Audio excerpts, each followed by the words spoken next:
Now, this is a good story. Hey, Christine, why don't we, Christine, David, Heather, Pomp? Guess I'm the last one left. A lot of good memories in this old newsroom, but it's time to go. Better things ahead. Hey, don't worry, guys. I'll get the lights.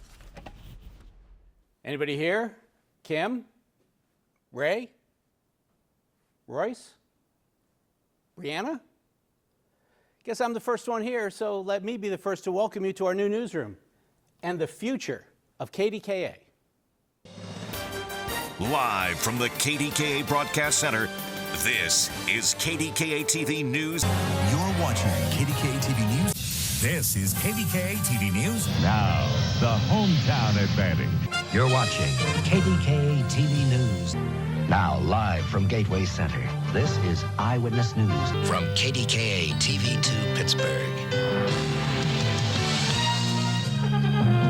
TV2's Eyewitness News Update with Ray Tannehill, Patty Burns. Eyewitness News at noon with Bill Burns. Here is the world tonight. News of happenings around the world tonight. In the world tonight, the world of tomorrow. Thanks, Bill. That world of tomorrow you speak of, well, it begins right now. This is the new home of KDKA. Welcome to our totally remodeled, state-of-the-art newsroom. For decades, this is where KDKA's newscasts have begun. And with this renovation, we've ensured this is where our newscasts will continue to begin for decades to come. So now we're pulling back the curtain and giving you a behind-the-scenes tour.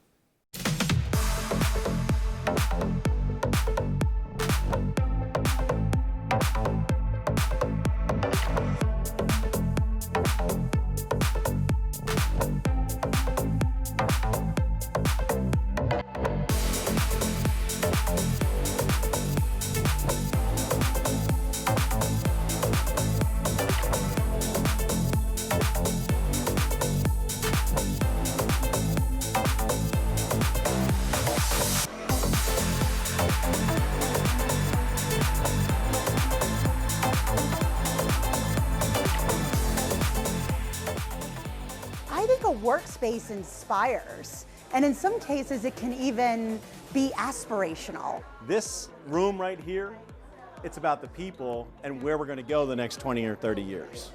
This is incredibly wide open. It is a place built literally for collaboration.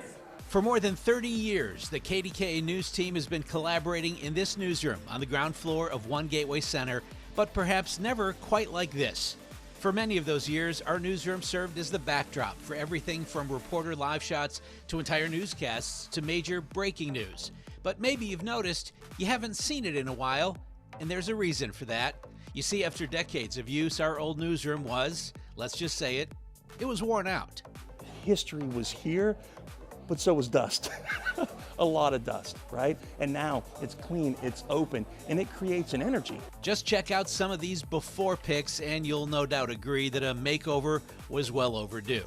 So last summer, the entire KDKA News team packed up and moved here to a much smaller area on the other side of our station.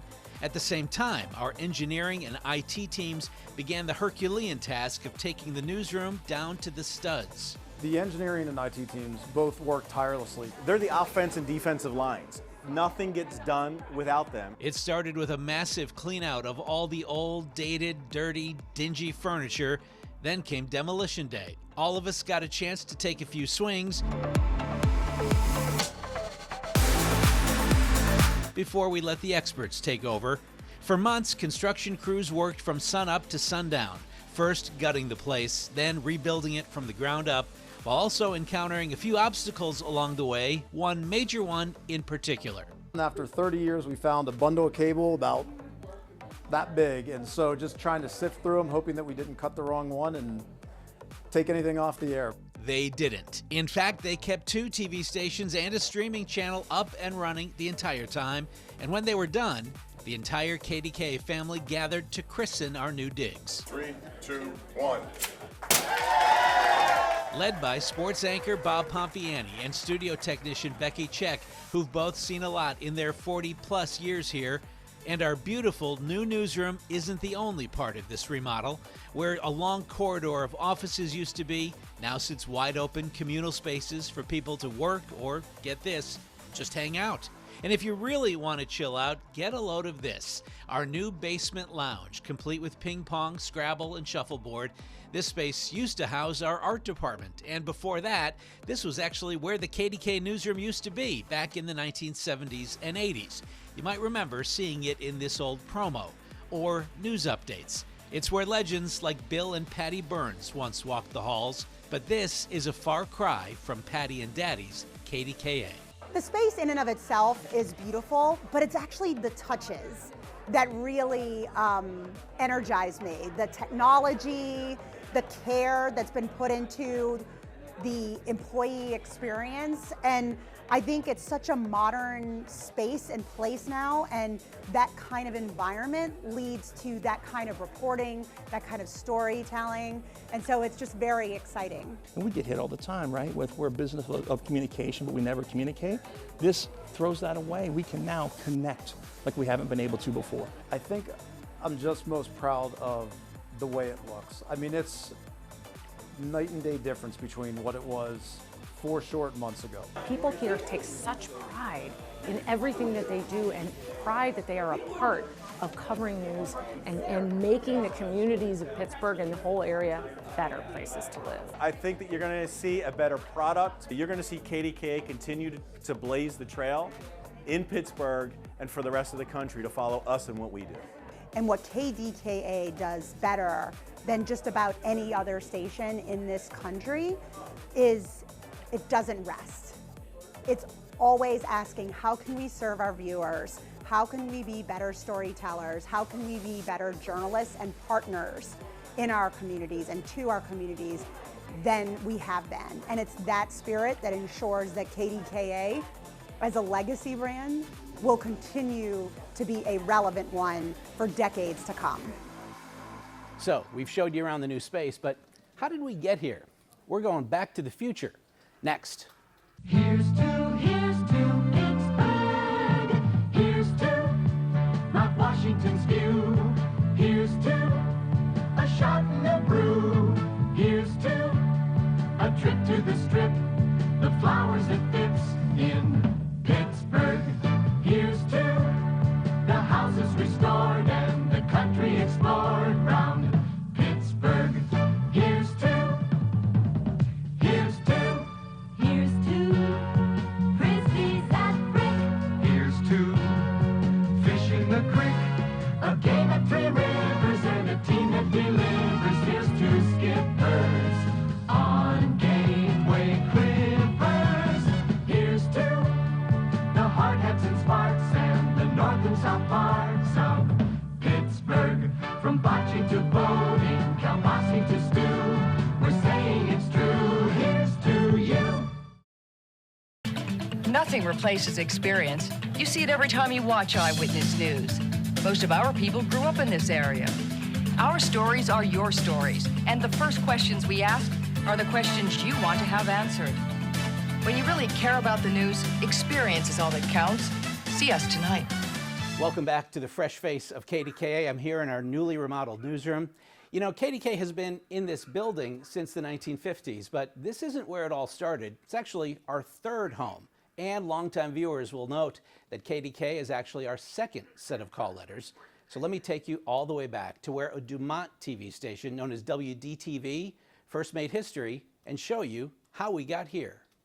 Welcome to 4400 Bigelow Boulevard here in Oakland. On January 11th, 1949, this is where WDTV broadcast for the very first time. Well, not exactly this. This is the site of the old Syria Mosque, and it was inside that famous performance venue that network television was born. You see, WDTV's first broadcast was a milestone in the TV industry because it provided the first network of coaxial cable feed that included Pittsburgh and 13 other cities, from Boston to St. Louis. 4,000 people attended that first 2.5-hour broadcast, which included an hour-long local show followed by 90 minutes of network programs. But believe it or not, after that first live broadcast, WDTV didn't have permanent studio space for nearly 2 years. It wasn't until November 19th, 1950, that WDTV officially opened its first studio here at the Chamber of Commerce building on 7th Avenue in the heart of downtown. The first show produced here, the Wilkins Amateur Hour.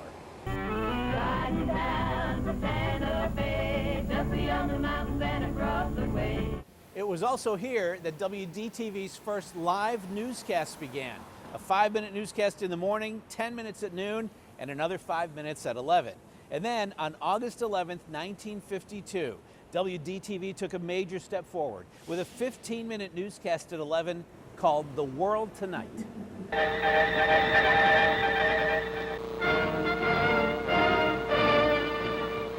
Here is The World Tonight.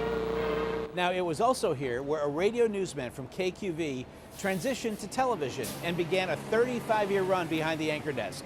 Maybe you've heard of him, Bill Burns. The United States today announced a project to launch space satellites, satellites that will circle the Earth in the outer atmosphere. Sure, the space here was nice, but Dumont quickly realized it was time for a bigger, better location. So, in late 1954, the station moved here, One Gateway Center. And just 3 months later, Dumont sold WDTV to Westinghouse. And at 12:01 p.m. on January 31st, 1955, this station officially became KDKA TV, aligning it with pioneering radio powerhouse KDKA AM. A lot has happened since then, a lot of news, a lot of newscasters, and a whole lot of memories. And now, nearly 70 years since we moved here to Gateway Center, we're ready for the next leg of this trailblazing TV station's incredible journey. Join us. Now that we've taken that stroll down memory lane, what do you say we bring in some legends? Some familiar faces from KDK's past return to usher in the future. Next. I'm Kathy Reichel from Shaler, and you're watching KDKA TV 2. Here's to Katie and you. We've shared the best of times. Good friends, yeah, what a team. A picture of you. There's nothing any better when we're together. Katie and you. We got a lot to remember. And we'll be there forever. Nobody sees it the way we do. Katie and you. Katie and you. Katie and you. We rock it good. Katie and you. Like no one else ever could. Picture the two of us. Katie and you. Katie and you. For more years than anyone else, KDKA TV 2 has been part of Pittsburgh. That's the hometown advantage. Pittsburgh's grown so much since I was a kid in Oil City. It's now home to me. I've put down roots. In fact, more than 90% of us have lived here at least 10 years. And there's always a positive story in every neighborhood.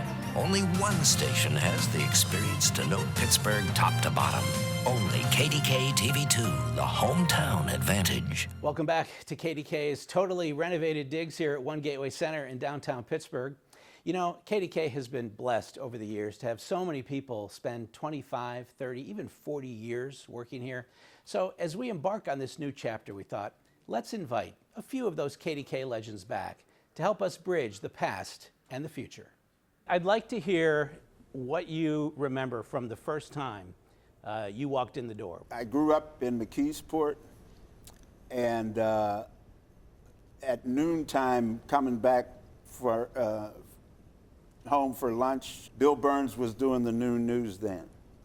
So when I came here for an interview from Peoria, I walk in the place, and going by was Bill Burns. It just dawned on me, looking at Bill Burns walking by, that when I was in kindergarten, he was doing the noon news. Was the newsroom in the basement at that time? In the basement. Anybody have strong memories of the basement newsroom? I can't forget that place.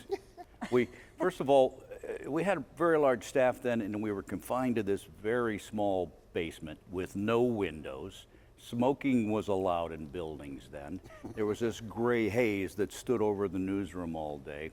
It was smoky, it was dim, it was dirty. It was not the best of places. You know, for people who are supposed to be in touch with what's going on in the world, we were hermetically sealed down there in that basement. Hermetically sealed, maybe, but still room for a prank or two. You had to go up one flight to make it into the studio. Ray Tannehill decided to put a little prank on Bob Pompiani. Bob always took his sports jacket off and had it hanging somewhere. Bob went to the restroom, and Ray went over and took his sports jacket and then put it on the elevator, and then sent the elevator up to the second floor. And for 20 minutes before sports came on, Bob was frantic trying to find his sports jacket. They all recall even Bill Burns could play a prank or two, once you got in his good graces. You prayed that he liked you, because some people he didn't like, and it wasn't pretty. But one day I came into my cubicle, and next to my cubicle, there is a beefcake calendar hanging, and Bill had cut out his black and white glossy from the PR department and put it on the top of this beefcake guy. And I said, woo, I think I made it. I think we're good. Lynn, when I first started here, you were a frequent fill-in for Patty. But I remember you co-anchored with Bill Burns quite a bit too, filling in. I did. I anchored the noon with him, and that was an experience in itself. He didn't talk to me for the longest time. And before that, I think he liked me. And then while I was working with him, he was like, And speaking, if he didn't like you, the new people would walk in, and he'd say hello to them, and he'd say, rent, don't buy.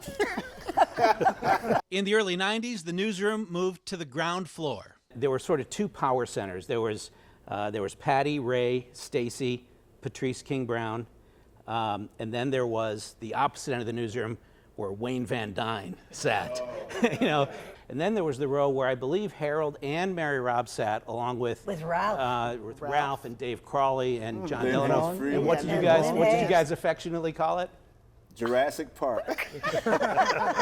Because if you came past there wrong, you could get your head bitten off. There was a little more space in that new newsroom, but they remember somehow everyone always still seemed to end up in one spot. My edit bay was like a confessional for people. Oh, yeah. It wasn't him. Yeah, we would all kind of, something was going on. Let's go see Jackie. I had a good ear, I had a good ear, so I would listen and, let them vent. So, but I think I saved a lot of people from I'm sure you did. a little harm every now and then. Every newsroom needs at least one confessional. Right. And maybe the idea of more space is relative, especially when a big-name dignitary paid a visit. Senator Edward Kennedy comes in. And we're doing an interview, and everybody's hushing around. Where are we going? Someone finally suggested the news director's office. And I said, there's just enough room. Let's set it up. And there he comes, and he's very stately. He said, hi, how are you? Shook hands, sits down, and we roll the camera, and everything went well, but I'm thinking, wow, what a great job this is. This is so much fun, I'm in a room no bigger than 4 by 4 by 4 and doing an interview with this man. And it was one of those places, one of those things I'll never forget. It was also in that newsroom where folks like Lynn Hayes Freeland and John Burnett left programming and moved into news. When Evening Magazine went down, I didn't know what to do other than weather, because I had done weather previously in my career, or before I came to Pittsburgh. And fortunately, everybody accepted me and let me make the transition. But weather isn't all JB did there. We used to throw the football around a lot inside the newsroom. And there was one time before the 11 o'clock newscast that I was up on the news desk area where we would sometimes do a broadcast. And John was catching the football. So I was throwing the ball like this. He came running like this, but he didn't stop. He went right into the wall. Am I right, John? Yeah. Yeah. There was a weekend when John and Bob Pompiani were doing a little catch the football, and they inadvertently buzzed Brenda Waters' head. That did not go over well. There was no more football. I remember that. You, who are here, and so many other former KDKA employees over the years, you know, you are the legacy that this new newsroom has been built upon. So you should be proud as we show it off today. I hope you like it. Oh, wow. Oh, wow. Maybe we will come back. I love the way they use the window. Yeah. It's beautiful. It's beautiful. Oh, look, here's the eye. Oh my gosh. Wow. This is really cool. So you can't hide from the assignment editor anymore. I mean, it's more than I expected. It's bigger, it's brighter, it's KDKA. There was a time when I first moved to Pittsburgh, I'd never been anywhere else except for in Tennessee. And I thought about going back. This became home. This is home. And I'll never leave. So great to have those folks back with us, even if only briefly. Thanks to all for helping us christen our new home. Up next, a final thought from that first broadcast in 1949 that's still fitting today. Turn around, take a look at all you found. Here you are home. This is your home. Smiling faces, old familiar places of your home. This is your home. This is your home.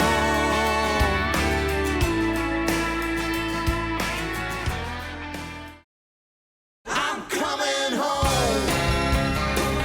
I'm coming home. Heaven knows I've been away too long.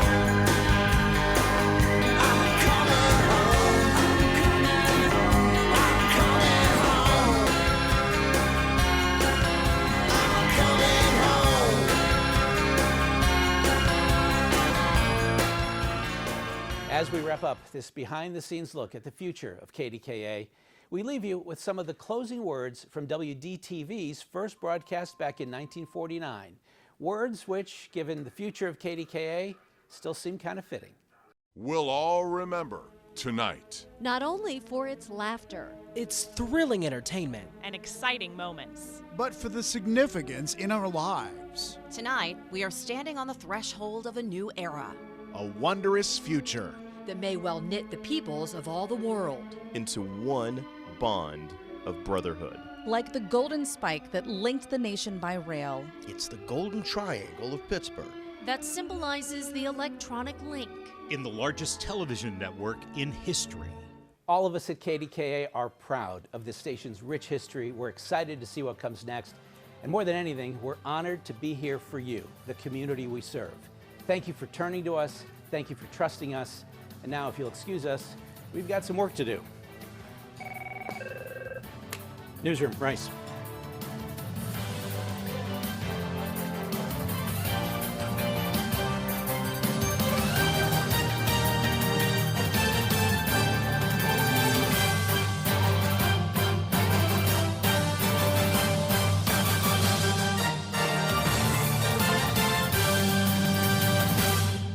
Here in Pittsburgh, we're proud of our accomplishments. We believe in our communities. I want to instill hope into these children because they have a future. And we protect our quality of life. We all want clean water. We're even stronger when things get tough. We get a lot of help. A lot of people volunteer, and that makes a difference. That's why Marie and her husband Tom called KDKA Investigates. More Pittsburghers watch KDKA than any other news source. KDKA, expect more.